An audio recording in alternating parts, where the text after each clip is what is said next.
Those who have been watching my videos all throughout would vouch that I had identified on the second day that Pakistan will not find it easy to play the New Zealand spinners on the fifth day, especially Mike Bracewell.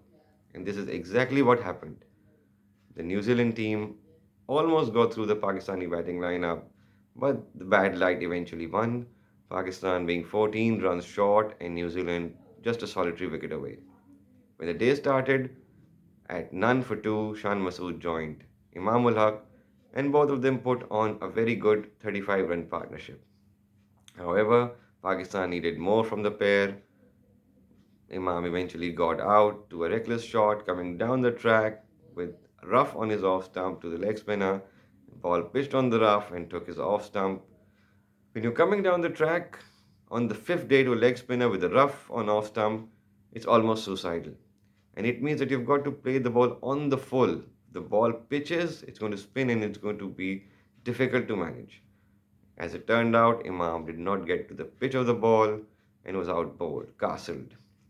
Babar Azam was the next man in and he was playing like a man possessed, determined, being in supreme touch, and it looked as if he wanted to get Pakistan not only out of trouble, but he wanted to win them the match with a good century. Eventually, he was out to a soft dismissal, getting caught down the leg side to Mike Bracewell, with Tom Blundell taking an excellent catch down the leg side, gloves placed perfectly on the leg side. Uh, the way Babar was playing, it looked as if this was the only mode of dismissal through which Babar could get out. The ball pitched on the middle and spun down the leg side, taking a faint edge, and Blundell made no mistake. I believe the plan was to get him out to short leg or to get him out LBW to an off spinning delivery. Well, the line was a bit erratic on that delivery, but the desired result was achieved, getting him caught down the leg side. It doesn't matter how it comes, as long as it comes, and the New Zealand team was cock a hoop, seeing Babar Azam's back in the first session only. And Shan Masood soon followed, making 35 runs, with the score being 80 for 5. Another poor shot trying to hit the off spinner Bracewell over the top.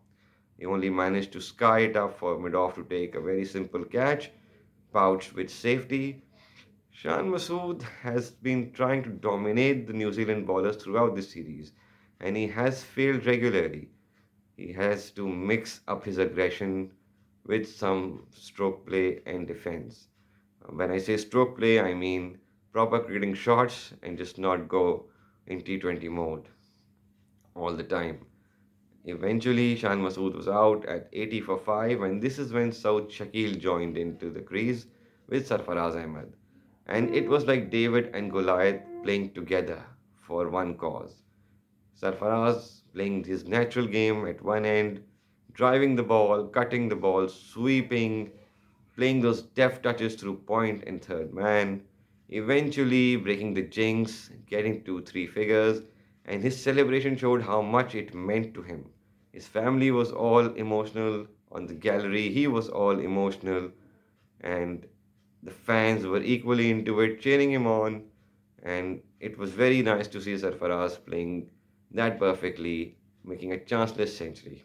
It would have been much sweeter had he stayed not out and had Pakistan won the game, but that performance was enough for Sarfaraz to be the man of the match and the player of the series.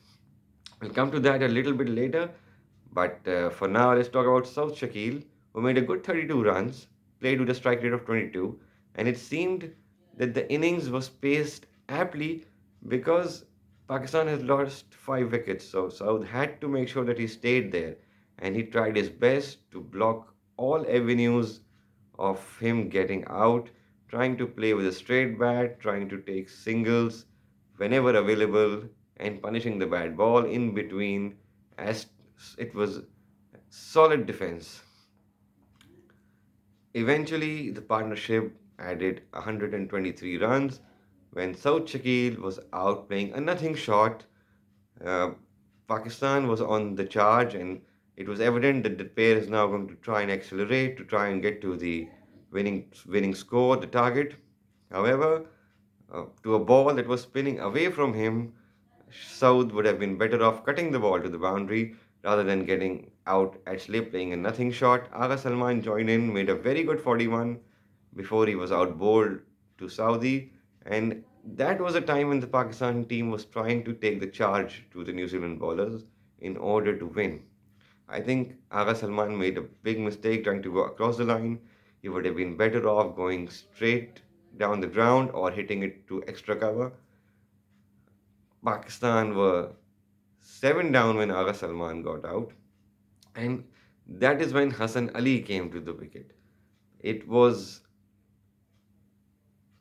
mistake from the Pakistani side, uh, asking Hassan Ali to try and be defensive because Hassan Ali has an aggressive instinct and he always throws his wicket away. In fact, we criticized Hassan Ali for not showing responsibility in the first inning, but this time the situation demanded Hassan Ali to play his natural game. Pakistan were 46 runs away when Hassan Ali came, which meant that if Hassan Ali made a quick 525, Pakistan could have easily won, with New Zealand coming right under pressure. When Hassan Ali hit that boundary to Sodhi to get off the mark, Sarfaraz talked to him. And when I saw that meeting, I was hoping that Sarfaraz would tell him to play his natural game and to score runs. But after that meeting, mid pitch, I felt as if Hassan Ali was trying to defend. And that is what brought his downfall. Trying to defend with a dead bat to Saudi, he missed the line of the ball, got out plumb in front, and that is when Pakistan decided that they could not win the match, so then they started playing for a draw. Sarfaraz was nabbed down the leg side, the ball taking his gloves, and the leg slip taking a very good catch, a very sharp piece of work. And all of a sudden, it started looking as if New Zealand might just sneak through and win the match. Eventually, Naseem Shah and Abrar they managed to salvage a draw. Naseem Shah was going for his shots whenever the ball was there in his arc, and it was possible that Pakistan could have won with maybe 2 or 3 more overs to go. However, New Zealand were always in the game because they just needed one more wicket to win. So, with men around the bat, with the ball spinning, I think a draw was a fair result, and Pakistan, although being 14 runs away, did escape nervous moments to salvage a draw.